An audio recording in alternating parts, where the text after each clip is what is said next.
Sararin samaniya.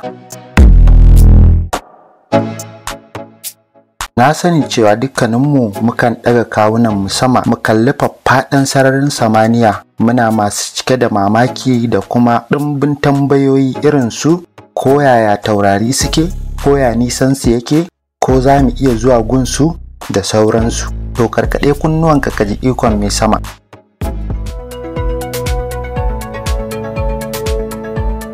Ko ka san a lokacin da ka ɗaga kai ka kalli rana abinda za ka gani ya yi minti 8 da wucewa a inda rana take? Hakan na faruwa ne sakamakon lokacin da idonka zai ɗauka kafin ya je gun ranar, sannan ya dawo maka da amsar abin da ya gani tuni rana ta wuce da minti 8. To haka ce ke faruwa da duk wani abu mai nisa. Kaga kenan in ka ɗaga kai ka kalli tauraruwa kana ganin hoton da ya yi shekara dubunnai ko miliyoyi ma da wucewa ne. Girman sararin samaniya ya wuce duk yadda kake zato. Bisa ga haka yasa ake amfani da gudun haske wajen auna nisa a sararin samaniya. Misali, nisanmu da wata, ko nisanmu da rana, ko kuma nisanmu da wata tauraruwa. To amma ka san gudun haske kuwa? Shi ake kira da speed of light da turanci. Kamar dai yadda ka zata, a sauƙaƙe ana nufin lokacin da ke tsakanin haska fitila misali a jikin bango zuwa lokacin da za ka ga hasken ya bayyana a jikin bangon. Ka gane kuwa? Haske yana tsananin gudun da ya kai kilomita 300,000 a duk sakan ɗin agogo ɗaya, matuƙar ba abin da ya tare shi.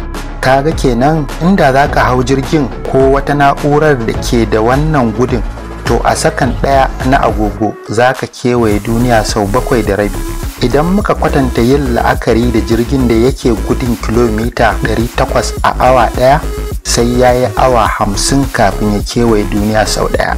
Kaga kenan duniya na da matuƙar girma. Kai iya tunaninka da inda ka sani ko ka taɓa gani a zahiri ko a talabijin, duniya ta wuce nan. Amma duk da wannan girman nata, rana ta ninka ta sau 109. Hakan na tabbatar mana cewa rana ba ƙaramin girma ne da ita ba.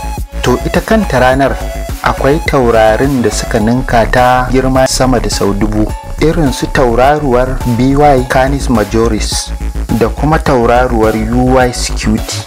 A iya cikin unguwar taurarinmu kawai ana kiran unguwar taurarinmu da suna Milky Way Galaxy.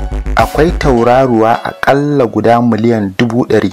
Wannan unguwa ɗaya ce kawai, kuma akwai unguwanni ko in ce galaxy sama da guda miliyan 100 a cikin fankon sararin samaniya, wato universe. To kuma ita ma kanta universe ɗin akwai sirratata har ma yawansu ya fi ƙarfin ka kirga ballantana ka ƙididdiga. A taƙaice dai, girman duniyarmu bai kai girman ƙwayar ƙasa ɗaya ba tak in muka alaƙanta ta da girman universe ƙwaya ɗaya kawai. Ko ka san cewa da rana da tauraruwa duk abu ɗaya ne? Amma dai domin mu ware tamu tauraruwar daga sauran taurari, shi yasa muke kiranta da suna rana. Tauraruwar da ta fi kowace tauraruwa kusa da duniyarmu in ka cire rana, su ne tagwayen taurarin da ake kira da Alpha Centauri, wadda nisansu ya kai tafiyar shekara 4 da wata 3 kana gudun haske kafin ka je inda suke. Kwatanta la'akari da kumbo mafi gudu da ɗan adam ya taɓa ƙerawa, sai ya yi shekara sama da 50,000 kafin ya je inda Alpha Centauri suke.